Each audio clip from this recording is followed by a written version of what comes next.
నేను ప్రాక్టీస్ పెట్టిన కొత్తలో ఖమ్మం నుంచి అప్పుడు ఖమ్మంలో కూడా ఎవరు డాక్టర్లు లేదులెండి డాక్టర్లు. ఒక అమ్మాయికి ఎగ్జామినేషన్ ఫియర్. అంటే అమ్మాయి ఇంటర్మీడియేట్ ఫైనల్ ఇయర్ రాయాలి బైపీసీ. అమ్మాయికి చాలా మంచి స్టూడెంటే. కానీ పరీక్షలు వచ్చేప్పటికి వణికిపోతుంది.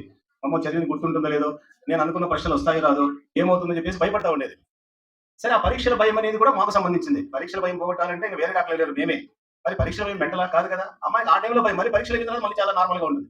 సరే వాళ్ళ నాన్న తీసుకొచ్చాడు. రైల్వే స్టేషన్‌లో దిగారు. ఖమ్మం నుంచి ట్రైన్‌లో వచ్చారు. దిగిన తర్వాత వాళ్ళ నాన్న ఒక ఆటో వాడిని పిలిచి, "బాబు డాక్టర్ ఇండ్ల రామసుబ్బారెడ్డి గారి హాస్పిటల్‌కెళ్ళాలి" అని అడిగాడు. వెంటనే ఆటో వాడు "మెంటల్ హాస్పిటల్‌కి రండి" అన్నాడు.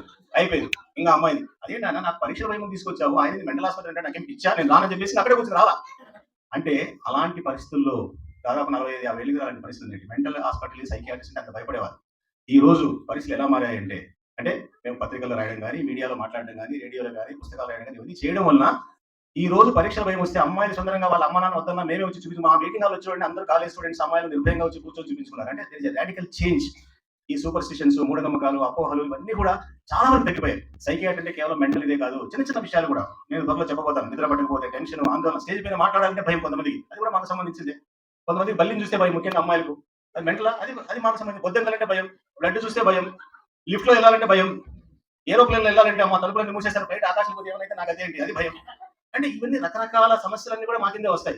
పూర్వకాలం అలా కాదు. ఏదో పిచ్చి పట్టినోళ్ళే, చాదస్తంగా ఉన్నోళ్ళే, గెంతులేసేవాళ్ళే, అరిచేవాళ్ళే, కేకలేసేవాళ్ళే అనేది కాదు. అది ఒక రకమైన మానసిక జబ్బే. There are so many varieties of psychological disorders.